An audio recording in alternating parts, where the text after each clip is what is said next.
we are in review session number 2. Again, this shouldn't take a long time, but let's go ahead and go over all of our terms. There are 2 that I just haven't gone over, which I will today. Obviously, we've gone over the context stuff on the Battle of Quebec, the Treaty of Kachuk Kainarji. KK? Yeah, Treaty of KK. Please, no. We have biology test tomorrow. And a math test. Hey, wait, just deal. Here's the deal, though. I have to have your tests graded by Thursday. Because they're possible to be exempt. I'm not possible to be exempt, so I don't care. So that gives me not much time. Now, granted, how many of you are close to exemption? Like within a few points. Well, then you can grade those. Well, yeah, that's what I would do. Is just grade yours. I mean, I'm fine. Maybe it was the other class that asked. I don't want to go to bed. I mean, if we have a majority vote, I'm fine moving it to Wednesday, especially if you have another. I need to finish the paper, I need to finish this, and then do my Why don't you just Well, I do won't be able paper? to study at Because I can't do it both at the time, so. Is it gonna be like splitting it up and then? Well, right now it just sounds like Amy and Nicole want to move the test to Wednesday, in which case we will just keep it to tomorrow. Hey, can I go grab my Can you go what? Can I go grab my notebook? Sure, Jack. No problem. Jack? Every single day, Jack has to leave. Well, I did all my terms in this this notebook right here, but I don't know where, and so I've been searching every page, but I can't find them. That's fine. Thinking I tore them out. All right. Well, let's go get it real quick so we can start going over these. Wait, hold on, real quick. I only got a couple more pages to search. 30 more pages. Not that many. We're almost there, folks. Almost there. It feels like it's not. Well, How Wednesday. much work in between? I know there's a lot of work. We come out a lot. Oh, I know. I like the. Have you seen the 12 Days of Christmas Finals edition? Pretty funny. That'd be so cool if you moved it Wednesday. No. And then you can only grade the one. When did you y'all are have on grades? Here's the problem with moving it to Wednesday this way. We get less days of review. Well, that's part of it, but also it's just kind of, it's kind of late, especially because a lot of you have planned out your studying or started studying, and it just, I'm afraid we're a little late in the game to do that, unless the entire class was on board with it. But there's a few really staunch, huh? Clearly. Yeah, I know. So we may be half and half. If you're lucky, there might be half and half. Wait, half and half? People that want to take the Kramer? Yeah. Yeah. What do you mean, Okay. Left. Frederick William the First. What do you mean, This stuff is like heavenly. That stuff is deliciously heavenly. It's like a nice velvety soothe down the throat. No. Yeah. Drink half of that? I don't like drink it by the thing, but like in coffee, iced coffee, Ew. any sort of, oh my gosh, half and half an iced coffee. What do you mean? Ew. Iced coffee and Jimmy. That is caloric. Caloric. Fatty. What is caloric? Diabetic. Drinking sweetened condensed milk out of a can. It's pretty much like drinking caramel. I licked one the other day. Yeah, you licked the can the other day? Yeah, one of the The outside of one of those bean cans. Or that heavy. I like to drink heavy whipping cream. It's a lot more like ice cream than it is milk. I like whipped cream. I went through a stage where I put that in my coffee. Heavy whipping cream? So heavy. Amazing. Like half a liter of it's like as If heavy you as a take gallon. sweetened condensed milk and put it on the stove top, turn it on, and just stir it for about 15 minutes, it'll turn into caramel. Really? Because it's got what caramel is. It's pretty much 99% sugar and about 1% milk. So. And also, if you put it in a blender, you'll get ice cream. What? It's called milk. Yeah, exactly. Sweetened condensed. All right, Frederick William the First is our first term. Let me tell you, there are only 2 terms on this whole group of terms that are not 18th century. Okay, so the dates should be an easy one for all of you. The 2 terms that are not are Frederick William the First, who's 1718, and Charles VI, who's 1718. Everybody else is 18. I went and looked over all of them again this morning. Frederick William. They're both Charles. Yeah, Frederick William the First and Charles VI. I think I left that sheet in my locker that has like all the terms. keep going over them. We've already you want to fast talk. Yes. Alright, go ahead. Did you just say you? Okay. Number 2. Let me finish going over Frederick first. So his dates are 17th and 18th. Where's he from, folks? Prussia, Prussia. That is correct. What was he? the king, Ruler, king, and what's his importance? developed Prussia into an effective bureaucracy and military state. Good. Developed Prussia into an effective bureaucracy and military state. That was the condensing, bring it all together. These terms should be helpful for you on your essay, especially essay number 2. Well, I'm not studying that one. I'm only studying the first and the third. First and the third, that is? Okay, I'll make it the second. Alright. Okay, number 2. Frederick the Great. What is his date? 18th. 18th century. And his location? Russia. Good. What was he? Prussian ruler. Very good. And what was his importance? He was enlightened in his ruling and developed Prussia into an empire. Enlightened in his ruling and developed Prussia into an empire. Very good. Now we are on Charles. And developed into an empire. Yeah, that's fine. Okay, our third term is Charles VI. His dates are 17th, 18th. What is his location? Holy, Austria or the Holy Roman Empire, which they kind of begin the same after him. What was his title, or what was he? Holy Roman Emperor. Last one. Austrian. Yep. Or we can say maybe. I said Austrian ruler. Yep, that works too. Both of those work. And his importance. Left his empire without a male heir. Yep.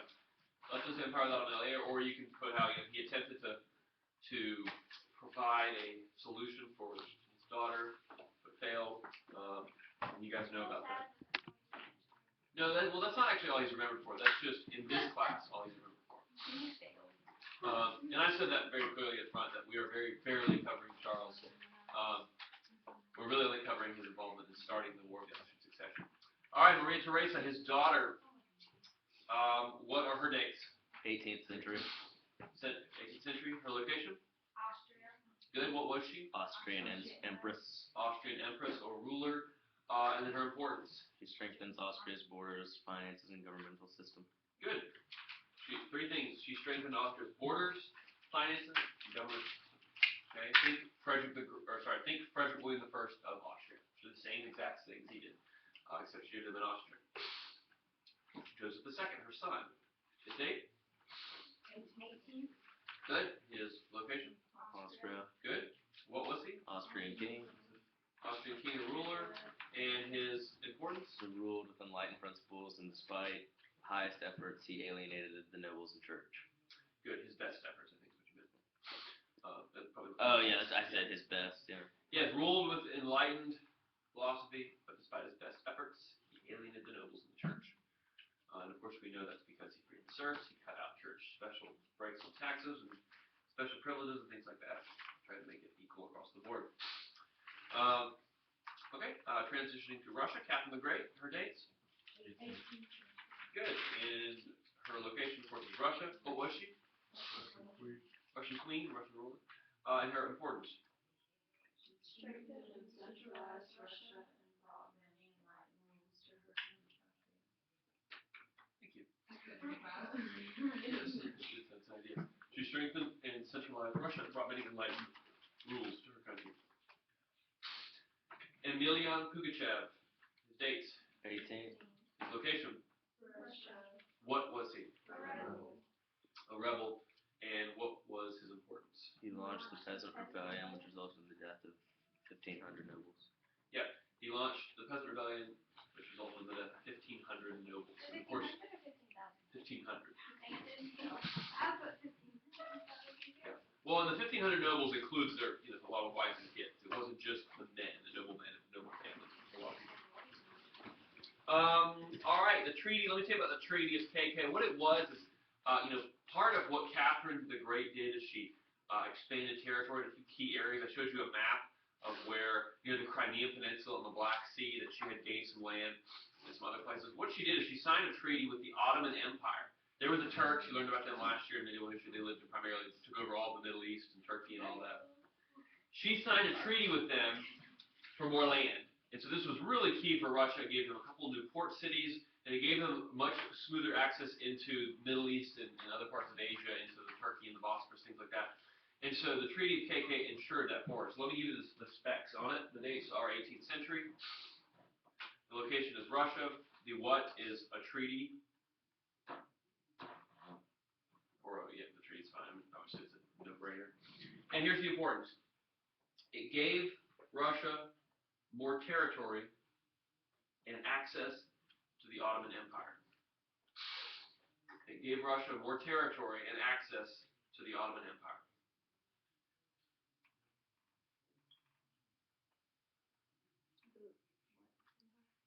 Ottoman, O-T-T-O-M-A-N.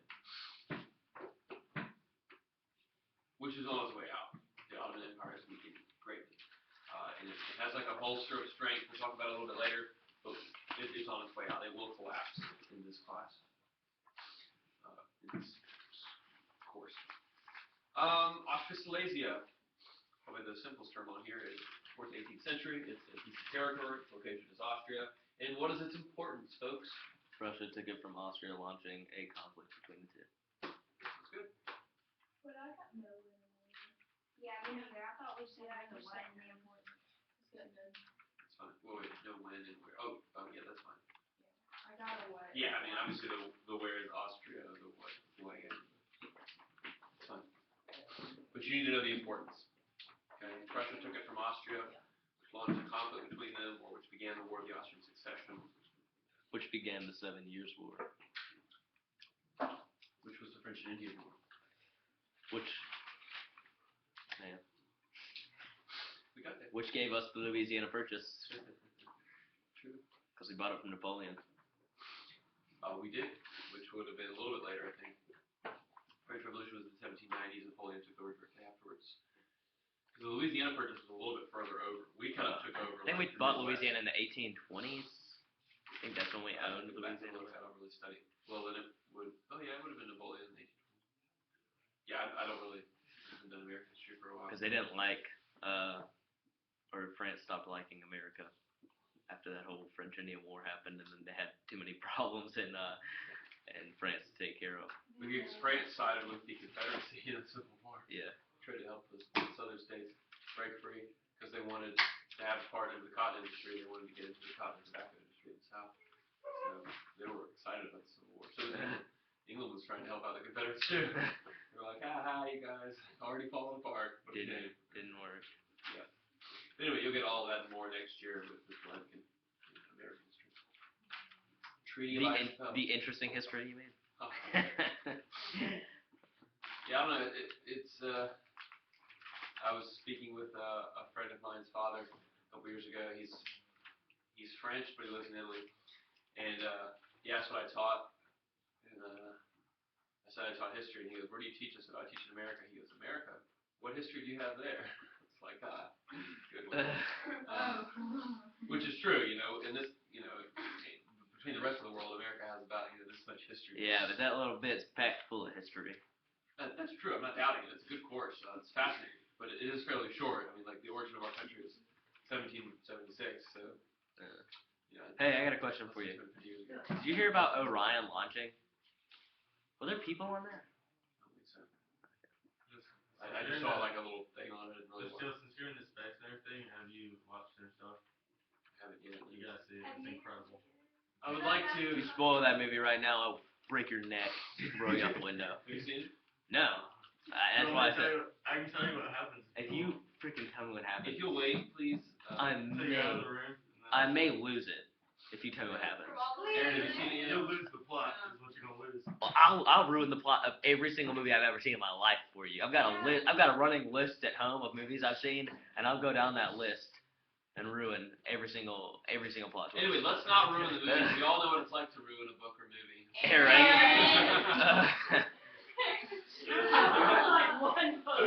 I know, but you've been stamped. You're on the blacklist of, or the red I list. can't wait till I Whatever get the. back on. I can't wait till The Walking Dead comes. You know what? I watched the first episode of that show, and I was like, And you were like, "Ugh, garbage." I did. I was just. I was Yeah. What you got it? The blacklist. Yeah, you What's my favorite show? It doesn't even make sense. It's a guy It makes who's a sense. convict, who comes in. It's like Dexter. It's like a different version of Dexter is what it is. It's a convict who hunts convicts, and Dexter is a murderer who hunts murderers. The only thing I ever saw on that was a guy Sort of. with a dead girl that he murdered. Oh no, that was the following. Yeah, but if it's a 45-minute show, and if it doesn't grab me on the first episode at least a little bit, I'm not gonna waste my time. That's like an hour. That's an hour of my life. Just chill.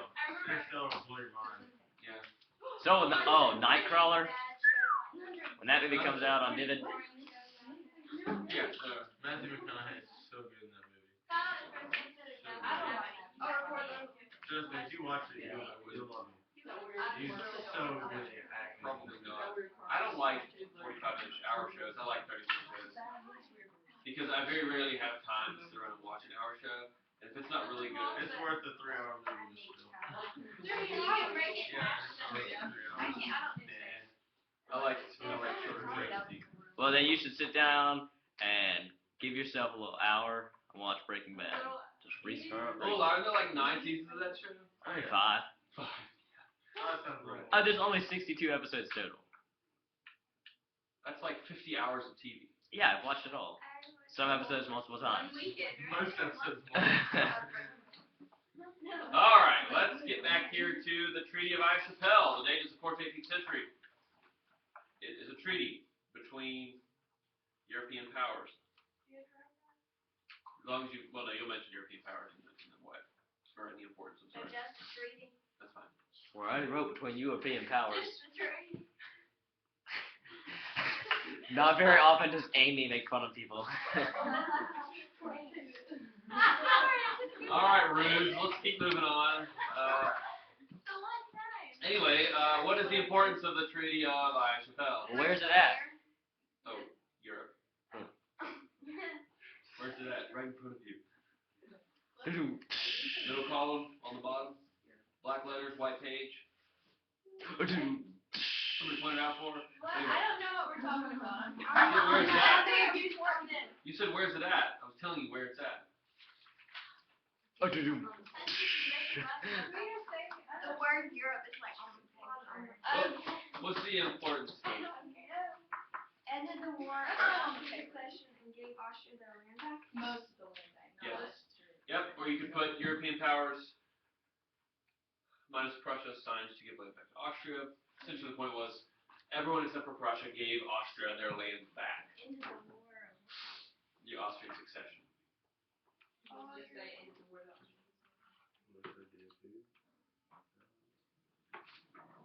Wait, all European powers except Prussia gave back Austria. Mr. Seal. Well, you can, just a second, you can put where it is, ended the war of the Austrian succession, but Prussia didn't return land or something like that. There's a small little tag at the end there. Yes, sir. This is really random, but I think I found the most efficient way to annoy Ian.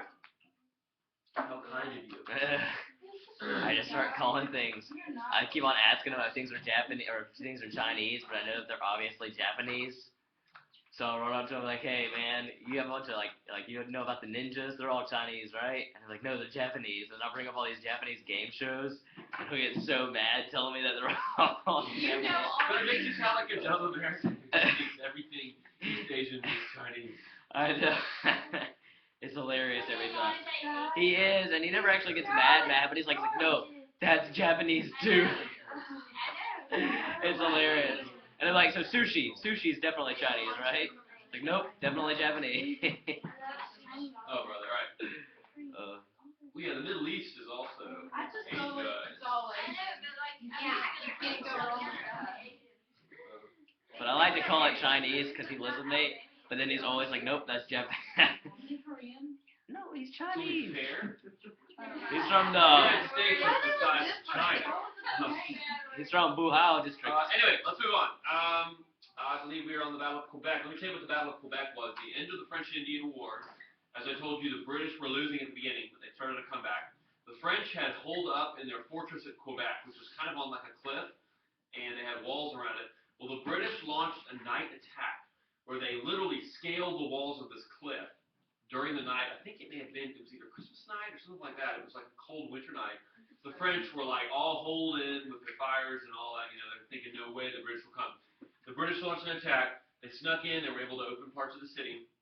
They came in and captured Quebec. That was the kind of nail in the coffin for the French. That was like the final push to get them out of the lower part of the continent. Even though Quebec is fairly far north, this was kind of where the British kept pushing them, and that's where the surrender occurred. After the Battle of Quebec, the French surrendered. So it was 18th century. I want to say like 1789, but 1689.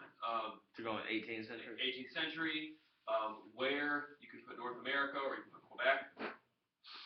Canada. Oh yeah, sorry, yeah, we're Canada's side. For the what you could put, I guess, ending battle of the French and Indian War.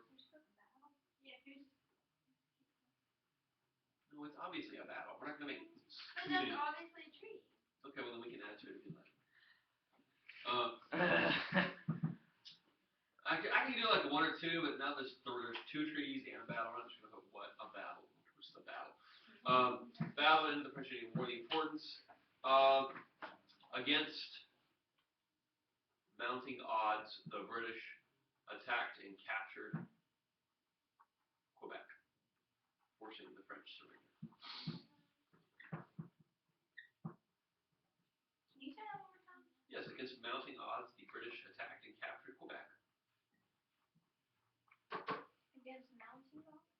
Yeah, I mean, like it was kind of one of those. There's no way they could do this type of situation, or against all odds. I don't think there's any war besides like one or two in history that people didn't surrender, that the people all didn't die. Yeah, most people value their life more than a cause. Except for the Spartans. It's true, they're idiots. They were psychos. That's what they were. Yeah, they're psychos, not idiots. They're geniuses in their battle strategies. I think you need like whole armies, but you're right. I don't think Hitler didn't surrender because he was so dying to his cause. I think he committed suicide because he was afraid. He knew exactly what was going to happen to him when he got captured. He was going to either be captured by his people and tortured mercilessly, or he was going to be captured by the International Criminal Court and sentenced to death. Yeah, didn't he kill his wife? They committed joint suicide, I suppose. I think he killed his dog or goldfish or something too. It was a dog. He killed- Anyway, yeah, they committed joint suicide in like a bunker, I think, underneath Berlin. That'd be an interesting place to attend. Yeah, I would imagine. You can go to a lot of the stuff's cool. We went to his Eagle's Nest Fortress, which is like up in the mountains. And in the air raids, they had cut out aluminum leaves and foliage and covered the whole and spray painted it green and brown and covered the entire complex. So when the bombers were flying over, they couldn't find it. But it is literally amazing. Like it's about, it's definitely a couple thousand feet up. You have to drive all of these roads, and then you take a high pressure elevator up to the top. And then it's like a whole place. It's like a massive estate. It's got gardens and the view. You're like literally on the top of this mountain. Like it's pretty incredible. It was awesome. Conference. He only went there like twice, which is ridiculous. And just because he was just he had one of those types of places all over the place. Why are air bases all the roads are red? Does it not make it? I mean, yes, it makes it easy landing here, but it also makes it easier to target. What you mean? Well, like Maxwell? Just because it's cheap. Really? Probably they got a contract with a tile. Because most people aren't coming to bomb Maxwell Air Force Base. Yeah, I mean territories that are like actually under like in like out in Afghanistan and stuff, they've got camo stretched So or it's desert. not like standard for all bases. Yeah, it has to do with what resources are available. Like in our base in England where I grew up, everything's brick because brick's cheap over there. Whereas over here, wood's cheap. We got pine forest everywhere. So it really just depends on best prices and deals and stuff. Again, in a combat zone, you're going to have camo or probably just desert color on top of everything. Grand Tour. This was the day we had the whole class together, and I told you about this concept of a European tour where the British nobility, I'll write you the specs in a second, let me just kind of refresh your mind on what it was. It was when the British nobility would travel Europe in order to get culture, and they had these little guidebooks that they would take that every British noble would go on the same tour. They'd go see the same stuff, and they would, talk about it. And they would be able to, kind of like on your senior trip, you have kind of a set schedule to go to, and it's pre-planned with little, literally you can trace it back to, you learn this stuff in 8th grade, this stuff in 9th grade, this stuff in 10th grade, this stuff in 11th grade. I mean, you literally cover a little bit of every history class on your trip. You learn about the Romans from 8th grade, you learn about medieval stuff when you go to some of the cathedrals from 9th grade, you learn about the World Wars when you go to Normandy from this class, you learn about the early designers of our country, Constitution, Jefferson, Franklin, and stuff, meeting with the revolutionaries in Paris from the 11th grade history, and you kind of cover all that. So it's kind of designed to give you a giant education course, kind of a summary of your history here at Eastwood and literature and things like that. And so the Grand Tour was kind of supposed to be like that for the English upper class. So let me give you the specs. It's 18th century. The what is a European tour. The where is Europe.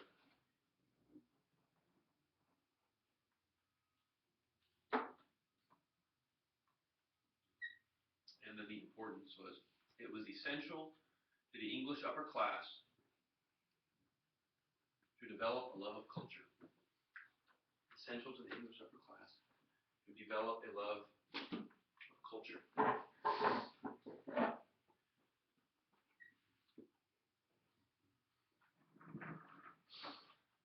As I always do, I would highly advise that you do what you can to go on the senior trip.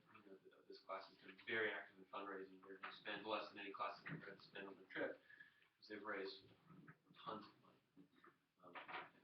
Some number I heard was they raised over $20,000, which is really impressive. It's like a third of each of their tickets is probably a third of their class to be paid for. Free peasants. Again, we talked about this as well. We talked about the two different types of peasants in Europe. We talked about the serfs and the free peasants. If you remember, the serfs were the ones that were literally like slaves. They were bound to their land. They couldn't do anything without permission of their lord. The free peasants were what had happened to serfs when they got free. And even though they were free compared to the serfs, they were really very oppressed still. They had very little rights. They had to do what the Lord wanted. Yes, they got paid, but it was so little that it was almost difficult to discern between them and serfs. So, 18th century.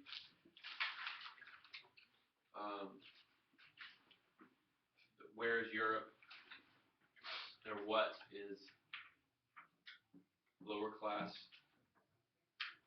former serfs.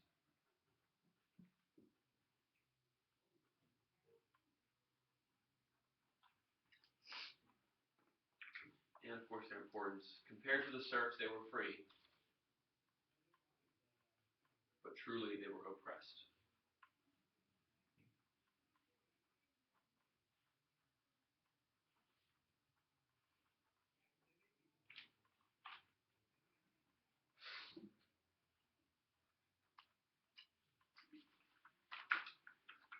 Okay, that is your final review sheet for the test. Of course, we will have an exam review sheet, which, by the way, is review terms you've had before, so hopefully kept up with your note cards. Oh, yeah, that would have been nice.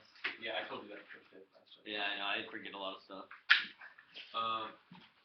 It is a comprehensive exam. Those of you that will be taking it. It covers terms from the beginning of the semester to now. Second semester is only second semester comprehensive.